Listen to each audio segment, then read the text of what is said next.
internet Seneweb TV seneweb.com ak Seneweb rajo amati nañu mbégteeg ca waxte bu baax di feggoog yéen rek si waxtaan yu leen di dégtal tey nag dañu dalal ki nga xamante ne nii mi ngi wuyoo si turu ba Mouhamadou Bachir Kanté nekkoon fii ab takk der ñu bëri xam naa ne dinañu ko fàttaliku di ki nga xamante ne ni moom lañu rajo woon weeru mars 2021 si mbirum Sonko Adji Sarr bi donc sans plus tarder dañu koy bàyyi rek mu nuyoo ñu xuus si waxtaan bi ngir gën a xam rek si lu waraloon radiation bi dikkaat si un peu laata ñuy taataan xibaar yu bees yi si daal di tukkee Mouhamadou maa ngi lay nuyu di la ziar di la dalal jàmm si Seneweb. maa ngi lay fay ami di nuyu Sénégal yëpp.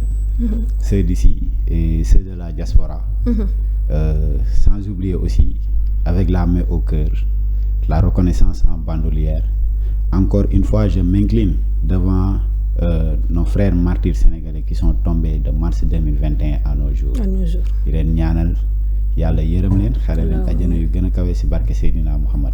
allahuma amin suñu xel du mës a jóg si ñoom à chaque fois ñu ngi leen di ñaanal Mouhamadou Bachir dañuy tàmbale ak sa cursus boo ma koy tënk. Bon Mouhamadou Bachir moom ñu ngi koy xamee ci vie militaire en 2019 mois de mai. mai 2019 ma engagé woon dans l'armée. Comme engagé volontaire par devance d'appel mu bokk ci contingent 2019-2. ma def sama formation 12e bataillon après loolu ñu affecté ma au bataillon d'artillerie. ma bokk bat arti servir fa lu yaatoo yaatu nekk naa fa après ma formation nekk naa fa secrétariat commandant d'unité. Ci organigramme bi maa ngi bokk dans la cellule des observateurs nekk fa opérateur télémètre un appareil de visée qui permet de déterminer le jugement la distance et le site. ma jóge ci loolu ñi yóbbu ma Casamance ma bokk fa ci défense rapprochée wu ñaari compagnie avec la 155 Alpha. Après ma dem ci la 105 autant pour moi ma nekk fa tireur du 7 tireur M60 et chargeur RPG. D'accord waaw macha allah loolu leer na en mars 2021 bu ñuy retourner tuuti en arrière si lañ la rajo woon suite à une vidéo bi nga xamante ne nii jotoon na biir ñeeloon mbirum Ousmane Sonko nga dikkaatal ñu si motif yi. waaw mars 2021 bon ci vidéo bi ñu ma rajee avant tout damay wax lii indi vidéo bi.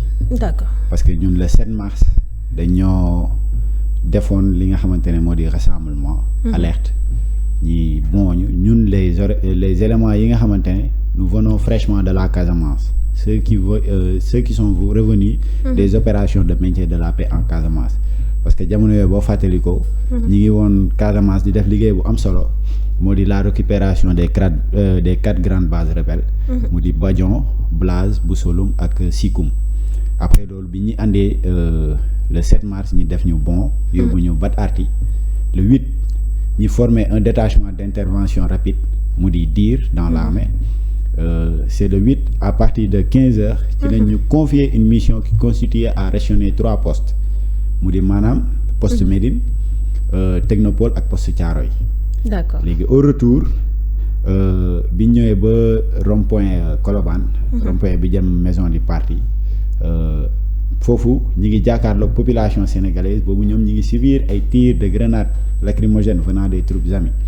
Bon ñun bi ñu gisee action yi population progressant vers nous man j'avais mon arme de dotation un fusil d'assaut M16 muni de balles de calibre 5,56 c'était des matériels non munis non conventionnels un maintien de l'ordre.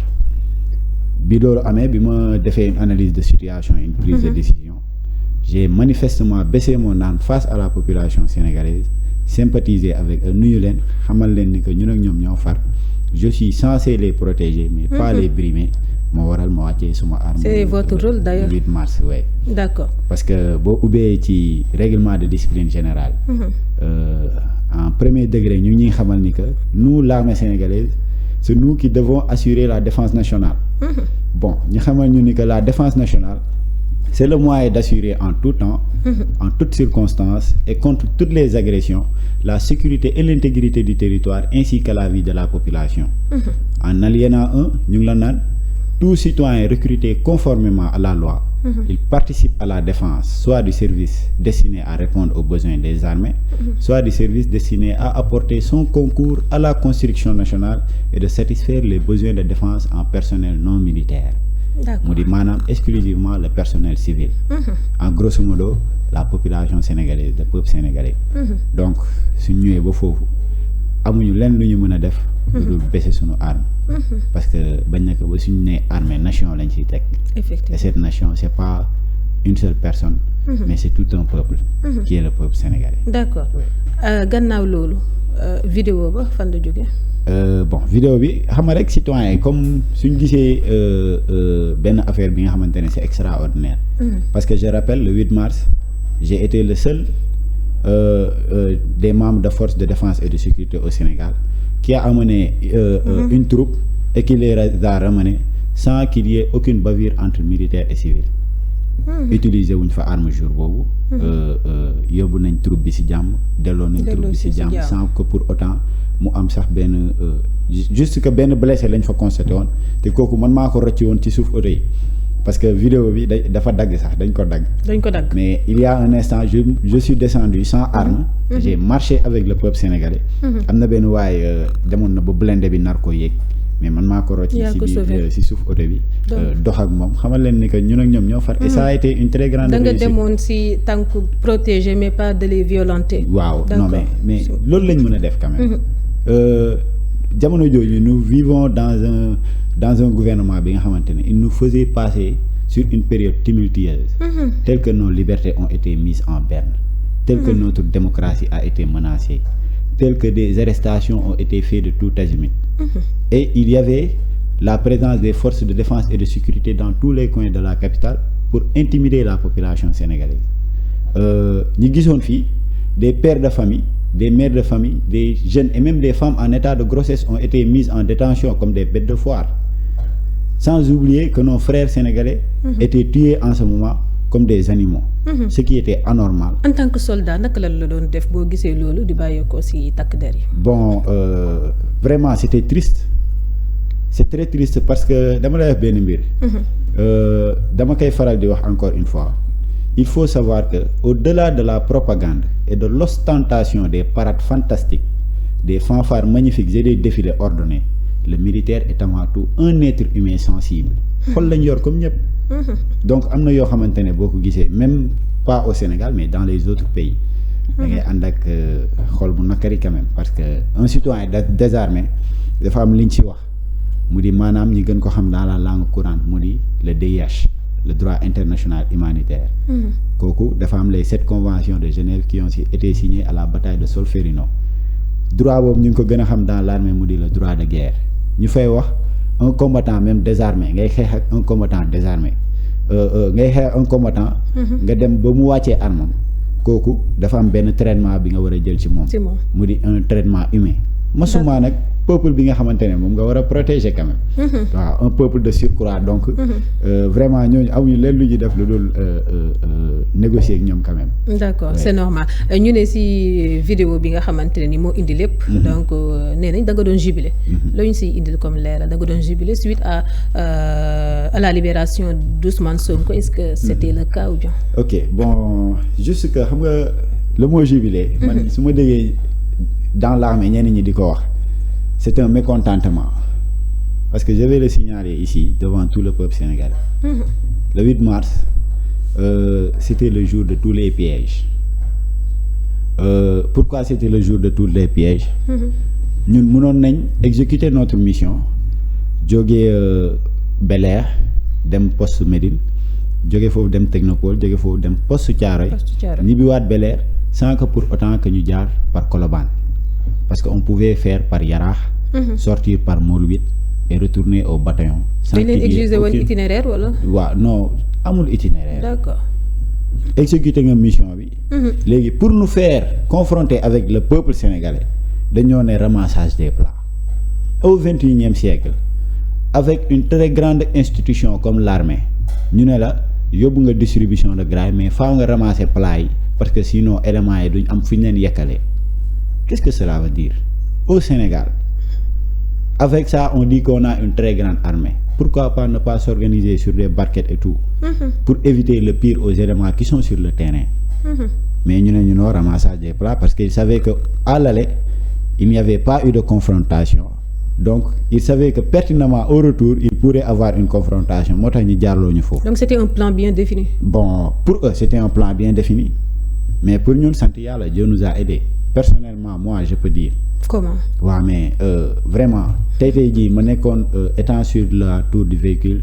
d'un véhicule blindé de combat ma jàkkaarloog population sénégalaise ñi yor ay xeer ñi yor ay bant te dans l'armée dañ la ne l'armée assure sa défense par la force des armes amul leneen lu ñu la fa bindal arme quand on parle d'arme dans l'armée on ne parle pas de grenades lacrymogènes ou bien d'autres choses on parle d'armes létales d'armes automatiques d'armes collectives ou bien d'armes individuelles donc tey jii comment je peux assurer ma défense devant le peuple sénégalais devant un peuple que je suis censé protéger un peuple pour qui j'ai prêté le serment devant le drapeau sénégalais d'assurer leur protection et leur intégrité sur tout le territoire national sénégalais donc am na yoo xamante ne c'est incompréhensible c'est inimaginable. D'accord donc dañ leen sacrifier gasal leen ndëgg sërëx donc. waaw dal di dakkal seen carrière injustement. su ma comprendre ndëgg sërëx la woon parce que même si mission bi ce n'était même pas un officier qui commandait. kan moo doon commandé. c'était un sergent-chef moo yoroon une petite troupe nekk ci biir Ndakaar moom sax waru ko woon nangu avant tout d'abord parce que en ce moment-là. dëkk bi. Le pays était hostile je peux dire vraiment fu nekk barrage yi et tout bon ñu jël un sergent-chef qui n'a pas d'expérience ñu dugal ko ci mission ñu ne moom na commander ay hommes na leen yóbbu na leen indi mu dem ba ci digg mission ñu ne ko non il faut que tu ramasses les plats il devait se demander d'abord la question qu'est-ce qui se passe il pouvait emprunter un autre itinéraire pour sauver sa troupe parce que exécuter nañ mission ba pare mu di maanaam rationner ces 3 postes et il y avait amoon na beneen patrouille bu waroon a génn ay 19 heures pourquoi pas patrouille boobu bu génnoon di suivre itinéraire boobu pourquoi pas mënu doon profiter def li nga xamante ne moo di ramassage des plats mais bon c'était un piège bi nga xamante ne sant yàlla on l'a déjoué personnellement man laay wax sax parce que c'est quand je me suis mis à l'exécution mais ma wàccee sama arme rocci chargeur bi ranger ko ci la ñeneen ñi topp parce que y avait plus de solution wàcc naa dugg naa ci biir peuple bi kenn mënatul tirer sama kaw sant yàlla alhamdulilah. D'accord plan bi xam ngeen si fan la jógee ko woon si sergent bi leen. non jiitu woon wala. du ma ne si sergent bi la jógee woon parce que sergent bi il reçoit des ordres. dans l'armée il y a ce qu'on appelle l'hiérarchie militaire. l'hiérarchie militaire dañ la ne. L'hiérarchie peut être définie comme le mot l'hiérarchie militaire définit la place de chacun et son niveau de responsabilité par l'ordre des grades et dans chaque grade par l'ordre d'ancienneté. sergent-chef bi dafa am kii ko commandé mais jamono yooyu xam nañ ni que les ordres amul fenn fu mu du loon jógee lu dul ci kaw dañ la ne le président de la République c'est le chef suprême des armées. Effectivement. donc am na yoo xam ne jarul ñuy laajte fu mu jógee quand même parce que gis nañ li fi xew. de 2021 à nos jours oui des exactions ont été perpétrées à l'encontre de la modeste personne du peuple sénégalais et ce qui était anormal quand même. D'accord. Ordre yi ci kaw lay jógee quand même. ci kaw lay jógee d'accord donc daal ils vous ont sacrifié. waaw je peux dire que sincèrement waxuma la sax ils nous ont sacrifié parce que après punition bi juste ci biir punition bi d'abord laay ñëw. avant nga ñëw ci punition vidéo bi ñu naan da nga doon jubilé lan nga doon def exactement mouvement yooyu nga doon def. loolu c'était une nécessité techniquement opérationnelle et occasionnelle quand je parle de nécessité techniquement opérationnelle occasionnelle. moo di maanaam li nga xamante ne dafa nécessaire nga def ko tey. c'est une nécessité bi nga xamante ne c'est technique et occasionnel tey nga ko mën a def nga def ko benn yoon pour calmer une foule mu jeex. àdduna du mës a neex ba nga toog ci camp bi wala nga génn feneen taxaw naan da ngay jubilé wala da ngay tàllal say loxo wala da ngay nuyu peuple sénégalais quand même. lan moo ne woon biiwu vidéo bi. bon biiwu vidéo bi xam nga dafa am benn sénégalais bu ko génnee man vidéo dama jékki saa rek gis ko man dama ñibbi camp ba. ñu formé waa détachement d'intervention rapide ma jékki saa sama téléphone sonné ay 19h30 un officier de l'armée sénégalaise un lieutenant mu woo ma soldat Mohamed Bachir Kanté ma ne ko présent mu ne ma matricule ma jox ko sama matricule mu ne ma exact ne quittez pas presque 10 appels nit ki day appel bi day jàll keneen laaj ma matricule kooku ne ma ne quittez pas ba ci xaw ma kan. kooku woo ma matricule ma jox ko mu ne ma ok yow tu viens de la Casamance yow fa nga gisee Ousmane Sonko foofu nga amee des liens avec Ousmane Sonko et le parti Pastef moo waral quand tu es revenu à Dakar vous êtes parti sur une mission vous jubilez avec le peuple sénégalais sur portant sa libération nii ma neen ah bon ñu ne ma wii ma neen demeewul noonu man je calmais la population afin d'éviter une bavure entre militaires et civils parce que nous n'avions pas le matériel destiné au maintien de l'ordre nous avons que des armes yi nga xamante ne nii ça a été destiné à l'ennemi qui essaiera de brandir nos frontières pour pénétrer et exécuter des actes illégaux à l'encontre du peuple sénégalais donc armes yooyu noonu mënoo ko utiliser si peuple waa ji coupé ma toog tuuti le permanencier du bataillon m'a appelé c'était un sergent-chef mu may woo ay 21h mu ne ma il faut rallier le poste de police sans condition mu ne ko ah bon moi je suis au niveau d'un corps de stage mu ne ma non il faut rallier ma jël sama arme ma démonté ko ma yóbbu ko semaine nga jox ko caporal de semaine bi ma ne ko bon damay dem wuyu ji poste de police bataillon je demande votre permission mu ne ma demal ma yegg permanencier wu camp bi moo génnee benn feuille tàllal ko mu di levée de croup mu ne ma des personnes ont jugé que yow da nga far ci Ousmane Sonko da nga jóge Casamance tu es un Casacé moo tax nga bañ a exécuter des ordres nga nekk di jubiler pour la libération de Ousmane Sonko ma ne ko avant mu ne ma waaw mu ne ma da ngay dem tool il faut mu ne ma il faut aller te mettre en condition bi ma jógee poste police di dem samay dortoir pour dem simi samay daal parce que ñun daa am nooy duggee tenue booy duggee prison d'accord ma dem di simeeku ñi topp ma des personnes armées comme si man mosuma nekk militaire ñi topp ma ils m'ont escorté sous bonne escorte de la permanence ma dem je n'ai même pas eu le temps ma simi samay daal teg tijji sama armoire jël sama serviette ma génn tekki sama ceinture je me suis mis en condition tolard ma ànd ak ñoom ma topp leen di dugal ma le mercredi 8 mars à 22h ñu mettre ma en état d'arrestation dugal ma prison militaire. d'accord ñu wax la ne Casacé nga donc da nga am lien ak Ousmane Sonko moo tax nga doon jubilé donc motif boobu lañ wax ne moo war a radiation bi. yow lan ngay indi comme explication si li ni mel da nga xamoon Ousmane Sonko avant da ngeen am ay lien ak aussi ndax am ay lien ak Ousmane Sonko.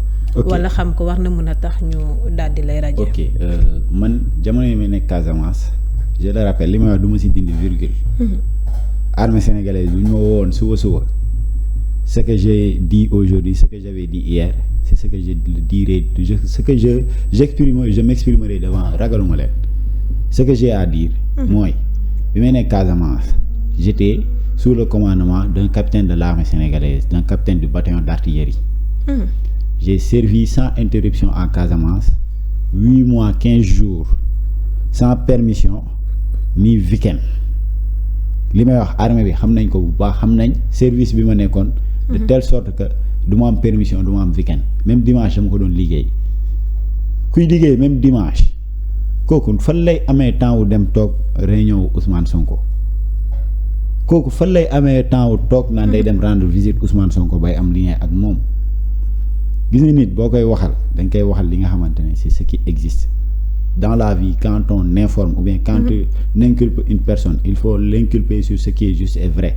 mais pas sur des mensonges wax dëgg fa yàlla c'est comme ça que ça s'est passé d'accord nii je n'ai étant militaire je n'ai pas eu de contact avec Ousmane Sonko parce que là je servais la République et sa nation exclusivement waaw d'accord gannaaw bañ la rajee daan bi dan lañ la daanoon waaw dañ ma tëj prison militaire ñu tëj ma ñu indil ma un CR guddi un capitaine du bataillon d'artillerie mu indi CR bi ñu ngi ci bind insubordination maanaam j'ai refusé d'exécuter un ordre alors que yow demoon nga ba motal sa mission non waaw mais ci insubordination maanaam ci biir mission bi ñu dajeek population bi dafa am lu ñu ma sant ma bañ ñoom loolu la ñu wax ñu ne ma est-ce que je reconnais les faits j'ai reconnu les faits parce que am na yoo xamante ne vraiment il faut qu'on tire cela au clair. mooy lan la non sant mais bañ bi. xam nga am na yoo xamante ne ça ne se dit pas militairement devant le peuple sénégalais ñun ay militaires lañ. lépp luñ mës a wax rek dafa am si li nga xamante ne dañ ciy yem. peut-être que devant les autorités parce que lan l'article 60 et l'article 64 et ses subséquents dañ ñu koo tere. d'accord dañoo ne tout militaire ou personne non militaire. qui rend des informations publiques non rendues par l'autorité publique il tombe sous les coups de la loi. te man boo xoolee sama cursus ba tey je reste tout le temps sur les règles de la PSA la protection du secret des armées. Mais peut-être devant les autorités on pourra s'expliquer quand même. D'accord. Parce que il y a de ces choses yi nga xamante ne c'est anormal et illégal. Désobligeant et désolant. Ouais. nga tëdd ñaata temps. bi ma tëddee 8 jours bi ñu indee CR insubordination guddi googu dañ ma ne naa signé ma signé. ñu yóbbu CR boobu le lendemain le 9 ñu ñëw ak beneen compte rendu de punition ñu ne ma naa ko signé ma ne non du ma ko signé parce que démb indil ngeen ma benn CR boo xamante ne da ngeen relaté ngeen ne loolu laa def ma signé naa CR boobu dem na kon dootuma signaat beneen signature day doon ñaari wax ñu ne ma non tu sais compte rendu de punition boobu existé tul quoi y avait des erreurs xotti nañ ko ma neen ah bon xotti ngeen ko ñu ne waaw ma neen y a pas de problème ma jël beneen compte rendu de punition ma lire bi ma liiree compte rendu de punition bi ñu def fa seeni njuuj njaaj comme yéen njuuj njaaj ñu ne malgré les multiples rappels de neutralité des forces de défense et de sécurité le canonnier servant tireur Kanté s'est littéralement donné en spectacle avec des gestes éloquents devant une foule en liesse ñu ne ainsi il a manqué preuve de grande retenue de ce type de comportement qui s'appelle au nom des forces armées ñu ne faute contre l'honneur la probité ou les devoirs généraux du militaire mais man tey jii au Sénégal je me pose la question est-ce que le fait de baisser son arme face à la population celle qui on est censé de protéger est-ce que c'est une faute contre les devoirs généraux du militaire si c'est une faute tey je les demande l'armée quels sont les devoirs généraux du militaire au Sénégal bi loolu amee ma ne je ne reconnais pas les faits parce que ci CR bu ñu ma indilee CR ñu bind li nga xamante ne xawma ko j'ai le droit de dire que je ne reconnais pas les faits effectivement su ma ko defee en ce moment je peux enclencher l'article 85 mu di les garanties ñu ne la les garanties sont admises aux militaires pour exécuter le cas échéant contre les mesures ou punitions jugées imméritées ou irrégulières bi ma defee les garanties j'ai demandé à voir l'autorité qui m'a infligé la punition c'était un piège parce que xam naa ni nekku fa la plus grande erreur qu'ils ont fait comment un officier qui est présentement en Gambie peut corriger un soldat qui se trouve au Sénégal. Je les ai laissés tomber sur leur piège. J'ai demandé à voir l'autorité qui m'a infligé la punition. ñu ne ma c'est impossible. ma ne leen je veux voir maintenant le chef de corps l'autorité le plus gradé du camp. ñu ne ma c'est impossible le chef de corps ne peut et ne veut pas te voir ne peut pas et ne veut pas te voir. Bon ma xam ne ni que il y a quelque chose am na lu si lalu ma bàyyi leen ñu yóbbu CR bi un adjudant du bataillon d'artillerie moo ko yóbbu moo ko signé li may wax dindiwuma si virgule bi mu ko yóbbee mu signé ko avant loolu d'abord dañ ma andi benn téléphone bi nit ki ndeysaan c'est un gradé de l'armée que je respecte beaucoup bi ma nee Kanté armée kenn du xëccoog moom signé CR bi dama ko ne man xëccoo ma ak armée mais CR bi du ma ko signé parce que li ñu wax binduma ko defuma ko autant pour moi léegi nag bu ñu yóbbee CR bi ñu toog quelque temps ma ne garaawul bàyyi ma continuer jour yi ñu bind ci CR bi bañ na ko ba dama photo woon CR bi maa yor photo CR bi maa yor preuve yooyu yëpp ñu ngi ci bindoon 8 jours mais comment un chef de corps peut accepter benn punition bi nga xamante ne ni dañ ko punir un soldat te punition boobu dañ ne l'autorité lui a infligé la punition ñu ne capitaine ñu cité non nga gis ni que le capitaine là il n'est pas présent au Sénégal il est temporairement absent au Sénégal pour une durée bien définie de 12 mois xaw ma 16 mois c'est bizarre nga jël punition bi nga ne yow da ngay acter punition bi ça a été leur plus grande erreur ma tëdd 8 jours punition bi mu jeex je demandais au permanencier de faire un levée d'écrou de me libérer ou bien d'aller demander un levée d'écrou ñu ne ma non tu sais yàlla baax na ma nekk sur une détention arbitraire illégale ma nekk ci détention arbitraire illégale j'ai fait 25 jours de cellule 25 jours sans aucune notification qui pourrait me dire que telle autorité ou bien telle autorité a augmenté ma punition. D'accord. léegi ci 25 jours yooyu. bi ma ko tëddee ba pare ñu xëy le 1er avril 2021 ñu ñëw ñu ne ma grâce du général Cheikh Wade mais d'abord grâce du général c'était un mercredi. sama xel tey ci lool parce que comment une punition qui n'est jamais revenue pour me notifier que telle autorité ou telle autorité a augmenté ma punition xëy rek am grâce comme si man je suis dans une prison civile ñu génnee ma je suis allé faire le tour des bureaux de commandant d'unité du bataillon d'artillerie. bureau bu ma dugg du ma fekk kenn parce que je voulais avoir des explications bi loolu amee après bon je suis retourné dans mon corps de stage ma dem ñu tàllal ma permission 4 jours demal toog sa kër ma dem toog sama kër 4 jours. 5e jour bi ma ñëw ñu ne ma examen FQE bat santé may def FQE. un caporal chef de l'armée sénégalaise jigéen ñëw fekk ma fi may def examen di bind sama feuille pro Sonko waaye bind sama feuille pro Sonko. Pour quelle raison? Non mais sabotage parce que il voulait me provoquer de telle sorte que ñu ne non telle personne lii la def ba ñu rajo ko wala lii or que man j'ai très tôt compris bi muy bind sama feuille pro Sonko ma ne ko mais il faut arrêter il y avait un autre caporal chef bi nga xamante ne mën naa ne sama presque mook sama papa ñoo defandoor service armé il était présent ma ne ko diw mu ne waaw ma ne ko kii de li muy bind nii wax leen ko mu bàyyi ko xam nga lu ma wax.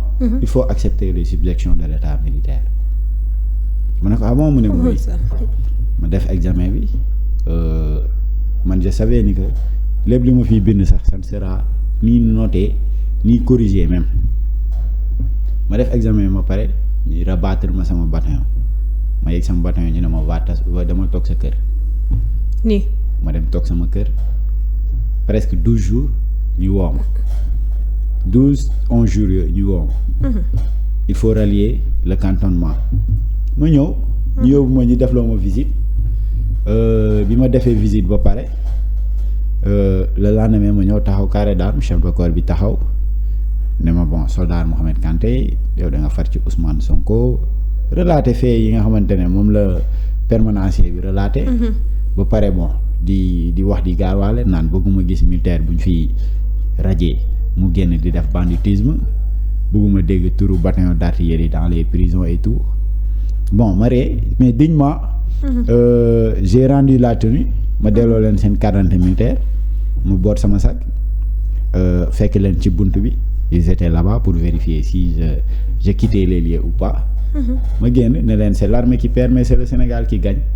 Je suis sorti fièrement parce que j'ai intégré l'armée pour la population sénégalaise. Je sors de l'armée pour avoir manifestement baissé mon âme face à la population sénégalaise. Ça n'a pas été un pertement quand même. Moment yooyu naka nga ko dundee woon? Comment tu l'avais vécu? Bon, c'était difficile, stressant. Et aussi, il y avait 2 enjeux dans la tête. Parce que c'était un rêve bi nga xamante ne li ma gëmoon la ci sama life sama àdduna man dama doon ne ñaanuma yàlla doon président ni ministre ou bien autre chose man je suivais les pas de mon papa yàlla na ko yàlla yërëm xare ko àjjana gën a kawe c'est ça ay tànkam laa doon topp mu di woon un rêve que j'ai réalisé mais subitement dafa dagg ma génn mais aussi il y avait d'autres enjeux ma sécurité personnelle parce que gars yi yemuñu ci radiation bi kese de yemuñu sur la confiscation de 2 de mes diplômes militaires mais après ils m'ont persécuté jusqu'au dernier retranchement parce que bi ma génnee quelques jours après la sécurité militaire m'appelle un sergent-chef du bataillon d'artillerie fa la bokk la sécurité militaire il m'appelle pour me menacer naan ma noo dégg nañ da ngay waaj a wax télé en tout cas booy wax xamal li ngay wax sinon di nga ko diggaale ak ñun. dañ la doon jéem a intimider. bon man mënu ma woon intimider parce que étant en prison militaire moom il devait venir m'enquêter même xam lan moo xew. mais bu musaan ñëw ci prison bi c'était pour venir me demander des sous pour mu mun a jënd pon bu muy tux li may wax nëbbuma ci virgule ragaluma ci reculé wu ma ci su ñëwee man tamit bon comme nous sommes des militaires bu ñëwee dribble la moom booy c'est que c'est-à-dire xam nga rek man may def ngir yàlla te yàlla tax. mais kooku après à la fin il revient pour me menacer pour m'intimider ça me faisait rire à la suite ay renseignements di ñu topp man personnellement j'ai quitté pas mal de fois chez moi nekk naa fi Mbour. jóge fi Mbour ñëwaat Dakar jógewaat Dakar demaat Mbour jógewaat Mbour dem Bignona je faisais ce trajet à long terme tout le temps pour des mesures de sécurité. Parce que vraiment comme mes frères d'armes ont disparu mystérieusement comme ça au Sénégal c'est comme ça qu'il allait me faire disparaître. Ouais. Mais sant yàlla alhamdulilah. depuis booba defoo yenn démarche pour mën a récupérer waat sa poste jëlee fii li nga xamante ne ni mooy injustice bi nga dund ngir dellu ñu rétablir la ci say droits. Bon j'ai fait les démarches. Même tout récemment j'ai écrit une lettre de revendication, une lettre ouverte adressée au ministre des Forces armées Birame Diop, mais jusqu'à présent pas de réponse côté du ministre. Mais par contre 48 heures après la publication de cette fameuse lettre parce que lettre demoon na ba ñu bind ko à la une des journaux. Léegi après loolu bataillon d'artillerie dañ ma woo su ma nee dañ ma woo le gars quand il m'a appelé il s'est présenté MDL chef tel du bataillon d'artillerie du bureau des effectifs. Je le précise bien, je ne vais pas dire son nom pour protéger son anonymat parce que ñoom dañ may tooñ mais man du ma leen tooñ. Mais quand il m'a appelé il s'est présenté militairement ne bureau bii la bokk daf ma poser ñaari question mais avant mooy poser ñaari question yi dama ko ne appel bi c'est quoi, c'est une enquête ou bien mu ne ma non je te signale que c'est pas une enquête. Ma ne ko ah bon mu ne ma oui ma ne ko y a pas de souci. Comment une très grande institution comme l'armée sénégalaise radier un élément sans que l'élément soit traduit devant un conseil d'enquête ni devant un conseil de discipline ni devant un tribunal militaire rappelle ce gars pour lui demander quel a été le jour qu'il a quitté le cantonnement. Ban jour yow nga jóge ci camp bi ak yow bi ngay jóge ci camp bi ndax yaa ak diw ak diw ak diw yéen a demandoor wala ou bien munoo situer ban jour laa jóge ci camp bi li ma du ma ci dindi virgule maa ngi yor audio yi parce que quand il m'a appelé dafa jaar ci sama classe ou gendarme mu woo ko ne ko non numéro diw laa soxla woon kooku ne ko non attends moi je suis un gendarme du ma joxe nii numéro jàmbur je vais l'appeler d'abord kooku woo ma sama classe bu ma wooyee mu expliqué ma jox ko un numéro bi nga xamante ne ni amul WhatsApp y a rien d'autre c'est un numéro vague boo xam ne dama koy wuyoo. bi ma si wooyee je l'ai mis automatiquement sous enregistrement ma enregistré ko mu posé ay questions ba pare mu coupé bu mu amulee ay réponses. ngoon mu jëlaat numéro boobu jox ko un autre sergent du bataillon d'artillerie il était même au Batpara li ma wax nëbbuma ko damay wax parce que j'ai compris leur jeu. D'accord. ku la woowul des années. di loo pour ñoom man je suis quelqu'un bi nga xamante ne je ne réfléchis pas or que c'est eux qui ne réfléchissent pas. mu woo ma ne ma non man damay laajte ndax dangaa bëgg a des armée xam nga maa ngi dégg gars yi di wax yow dangaa bëgg a dellu si armée c'est-à-dire ma ne ko ce qui est dans mon cœur et ce que je pense de mon avenir. Non du yéen laa koy wax parce que quand il s'agit de prendre ma défense. Vous êtes restés les bras ballants, les mains croisées, et vous avez laissé le chef de l'époque prendre des décisions illégales à l'encontre de ma modeste personne. Donc du tey ngeen may woo di jéem même lui je l'avais mis sous enregistrement téléphonique li ma wax dindiwuma ci virgule. Le jour de l'appel et tout je l'ai sur mon téléphone.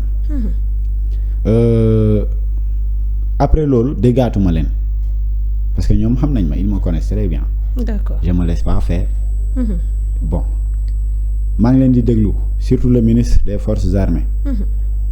J'aimerais bien un réexamen de ma situation en tant que militaire. man nangu naa bu dee man maa fauté je suis prêt à subir toute punition que je pourrais encourir. Je les mets au défi. nañ si dem. D'accord. Je sais que je n'ai pas fauté. Je sais que militairement sur les textes je n'ai pas fauté. Il n'y a jamais eu de faute sur ça. dañoo def lu leen neex. Ouais. D'accord. Maintenant ñu ngi en 2024 ak régime bu bees bi donc ñoom autorités yu bees yi lan ngay xaarandi si ñoom si injustice bi ñu expliquer nii te daal di koy dund ak tamit est-ce que am nga si diggante bi occasion rencontrer Ousmane Sonko mi nga xamante ne nii donc si moom la lépp jóge ba nga ñàkk sab liggéey. Bon gouvernement bees bi xam nga d'abord dañuy door a installé wu.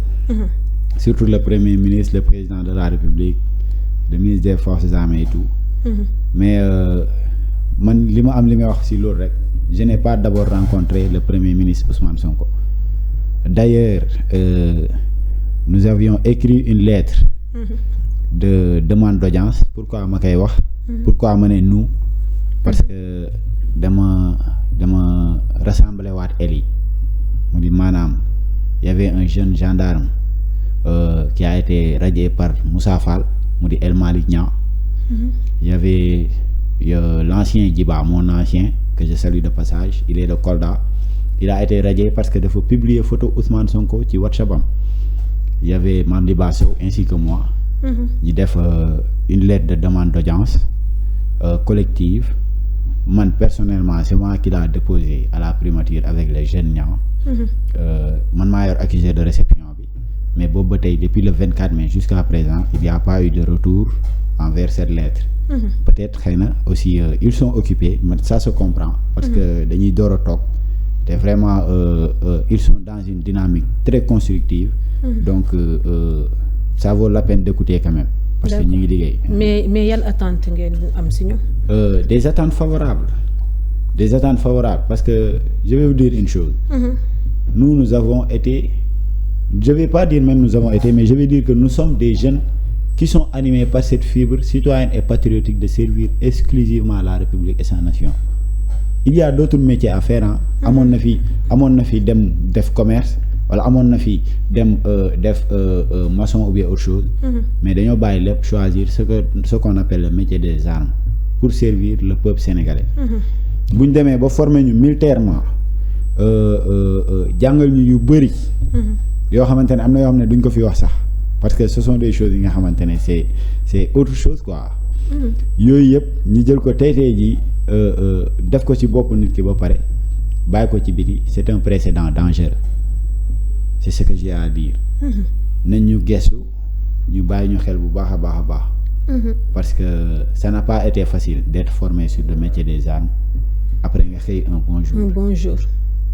ñu ne la demal ñibbi sa kër comme ça illégalement. parce que nit boo koy raje dañ koy traduire si li nga xamante ne nii moo di tribunal militaire quand même.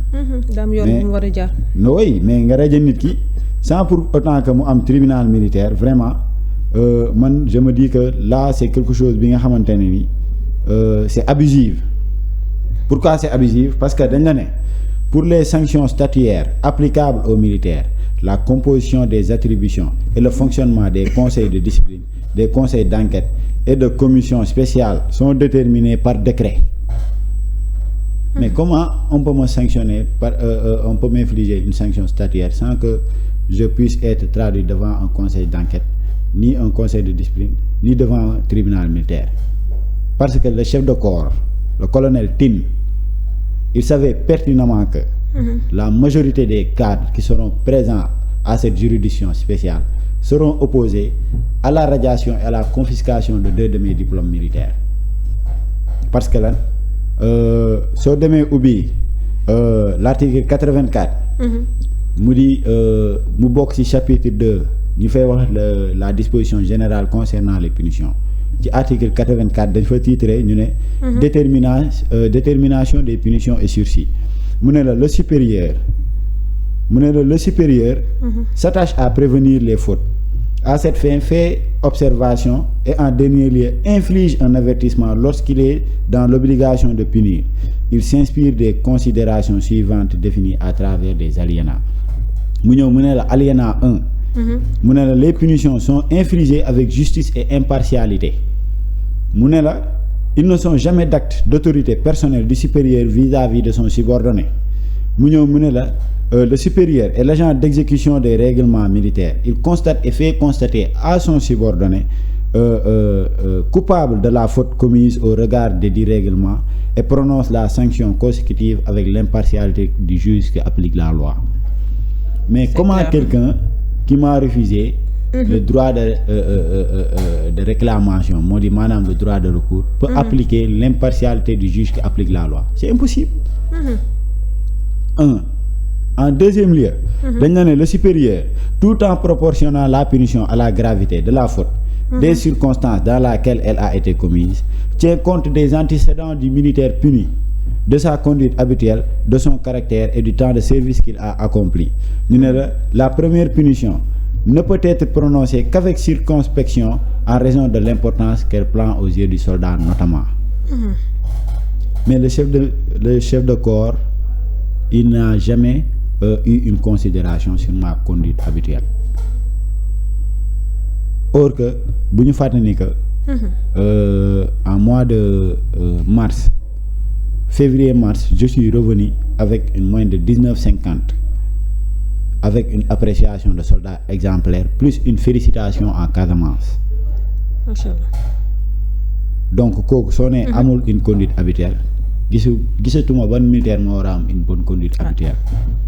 Sans oublier que ci l'article ci l'alinéa 6 dañoo ne le chef de corps ou chef de service ou tout chef hiérarchique supérieur peut accorder le bénéfice du sursis pour toute punition prononcée par lui-même ou par ses subordonnés. moo waral ma ne la sànq chef de corps bi waruloon accepter une punition bi nga xamante ne dañoo ne l'autorité lui ayant infligé la punition capitaine tel kooku nekkutoon Sénégal waru koon accepter. Même bu ko accepté woon il devait m'accorder le bénéfice du sursis. Bien vrai que je n'ai pas fauté ñoom jàpp nañ ni faute la mais il devait m'accorder le bénéfice du sursis parce que dañ ne fii le chef de corps ou chef de service ou tout chef hiérarchique supérieur peut accorder le bénéfice du sursis pour toute punition prononcée par lui-même ou par ses subordonnés.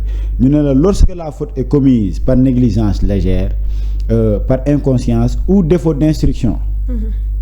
Lu tax ma souligner négligence légère, inconscience et défaut d'instruction.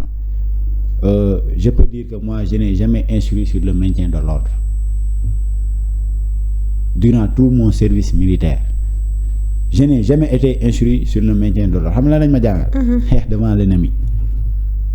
D'accord.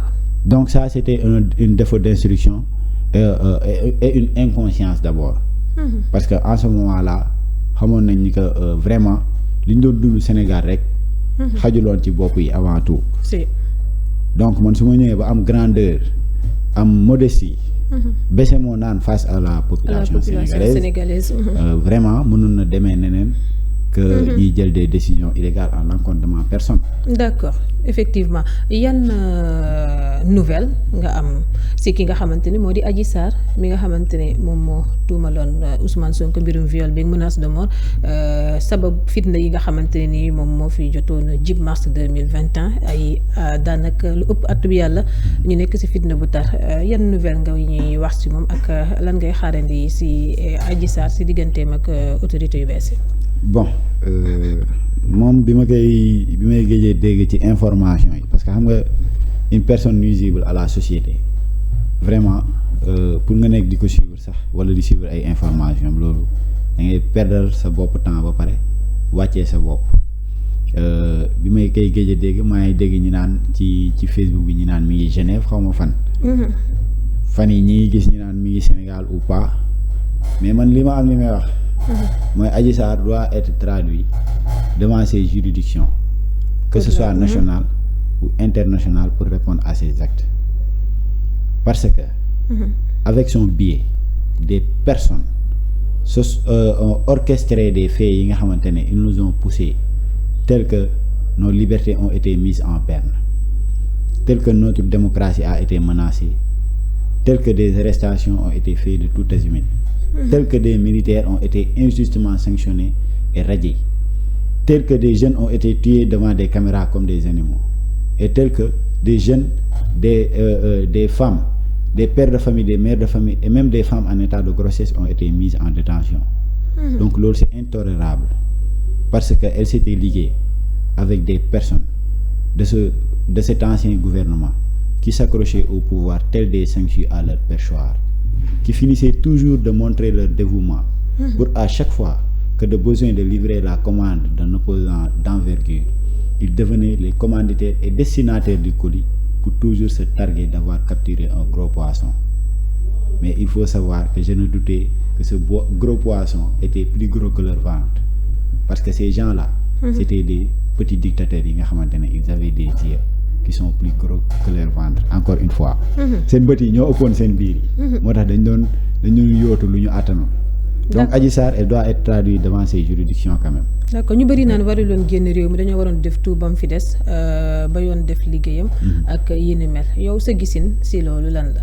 Non mais Sénégal fii kenn mënul rëcc autorité yi Sénégal kenn mënul rëcc autorité yi bés buñ ko bëggee jëli bés buñ jëlee décision jëli xanaa yàlla de moo leen di empêcher loolu mais mindeef mënu ko empêcher donc affaire yi jarul yàkkamti chacun a son tour chez le coiffeur.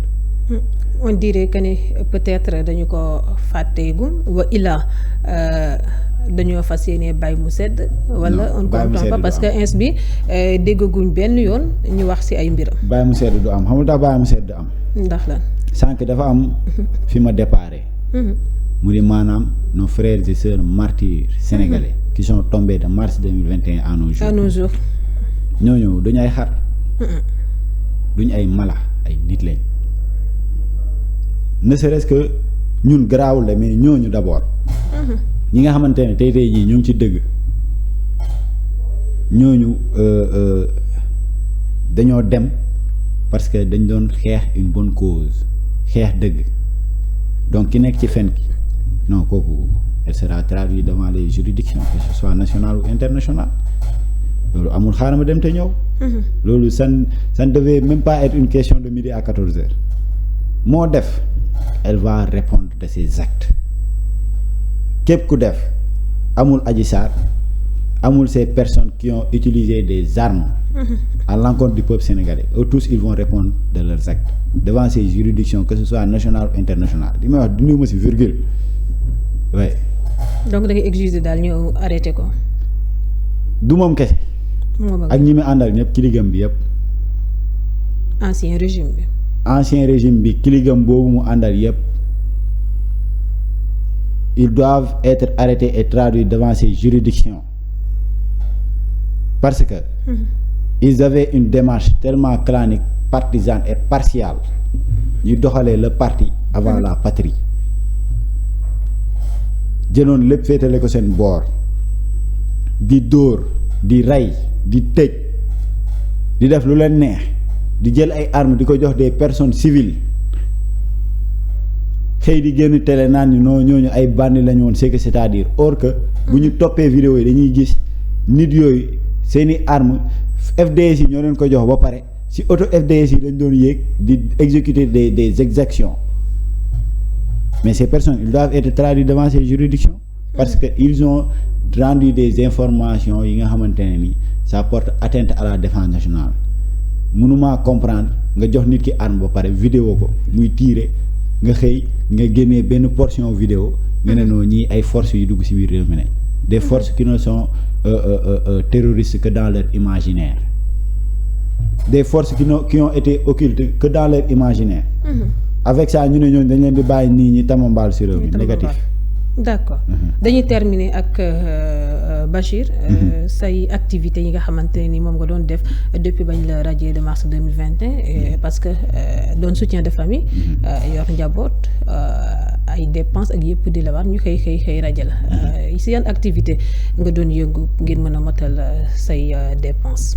waaw après ma radiation bon ça a été difficile jusqu'à présent je peux dire. parce de que 2021 de 2021 à nos jours. parce que armée dafa téye ñaari diplôme yi nga xamante ne moo ma doon permettre ma mën a dem déposer yeneen liggéey ou bien faire d'autres concours daf ko téye uniquement pour ma ficher pour bañ ma liggéey ci Sénégal. ci Sénégal.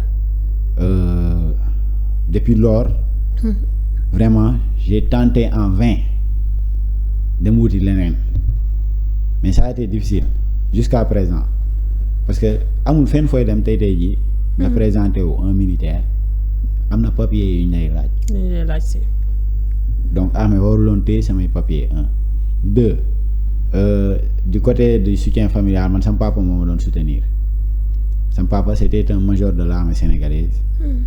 Il est tombé récemment au champ d'honneur le 24 octobre 2023 au Maroc ci mission bi nga xamante ne armée dafa xëy ne ma sa papa dafa dem sport ñibbi si def malaise xaw ma si dara liñ ma wax ak liñ bind certificat de genre et de mort bi ça fait 2. Ah bon. benn ñaar l'armée il a utilisé un intermédiaire même pour m'annoncer le décès de mon papa. Quel intermédiaire? Non, un civil. Or que man j'ai servi l'armée. En 3e position ma dem sama levée de corps papa armée di continuer ses persécutions ay colonel bañ maa nuyu li may wax dindiwuma ci virgule jour boobu mënoon naa doxalee neneen parce que dama waatoon ne homme de tenue teg tànkam suma kër mais à la fin dafa am nit yu ma rus yi ñaan ma bàyyi mais sinon homme de tenue du doon teg tànkam casquette armée sénégalaise du doon teg tànkam sama kër. ndax bëggoo leen fa gis. non mais c'est inadmissible maa ngi seen kaw nag parce que je suis en train d'enquêter sur la mort de mon papa je parle publiquement. les véritables raisons. les véritables raisons te bés bu moo ko xamee mu di li may foog. dam loo si soupçonné. lu bëri. comme lan.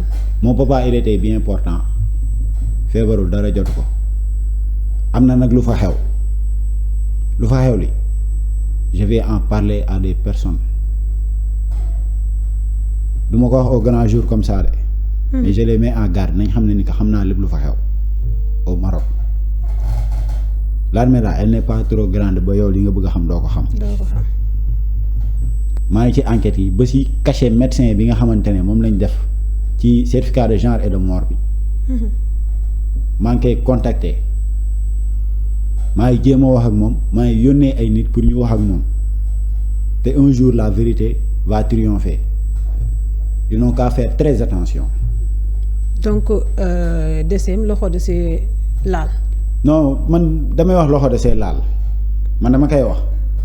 ndax la non am na raison yoo xam ne xam nga dama nekk sur une progression silencieuse di laajte li nga xamante ne la vraie cause te dinaa ko xam moo xamee incha allah le Sénégal sera au courant. j'espère que jógeewul si yow muy luñ la jàppal ak yi ni mel. non man sama papa sanction bi d'abord bu mu amee dama ko ne bu mu si dugg. comprendre nga parce que c'était un major de l'armée sénégalaise bëgguma mu dugg si di si am yenn problème yi ça c'était clair. mais il y a des choses yi nga xamante ne ce n'est pas naturel dëgg la bakkan yàllaa ko yor. mais ay loxo duñ ci dañ donc nañ ma bàyyi xel bu baax li ma wax ragaluma ko dindiwuma ci virgule. bés bu ma xamee lu xew ci sama décès papa dëgg-dëgg ils vont même regretter pourquoi ils m'ont formé militairement waaye.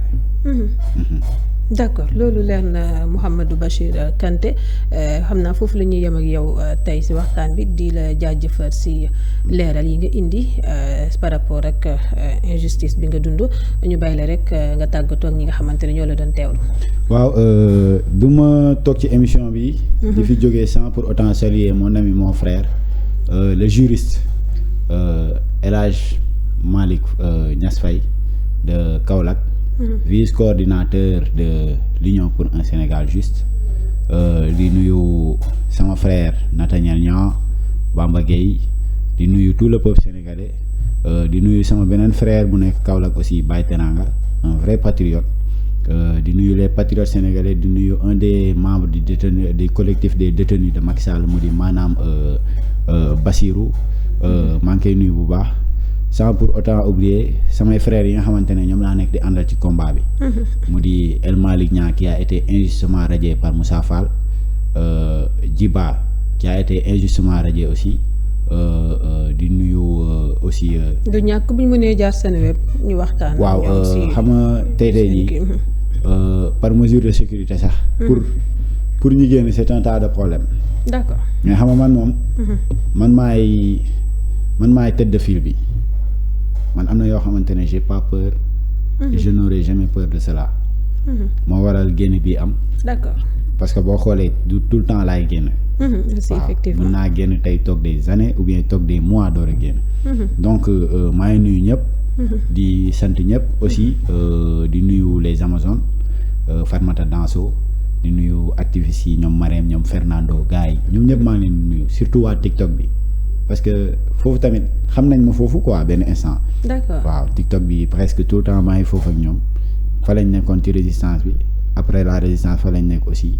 di dox suñuy mission merci beaucoup. merci beaucoup Mouhamadou Bachir Kanté merci également chers internautes yi nga xamante ne ni yéen ñu doon topp merci aussi Aliou Ba moo ne woon ci côté régie bi di leen dikk daje si beneen waxtaan ak beneen invité jaa ngeen jëf.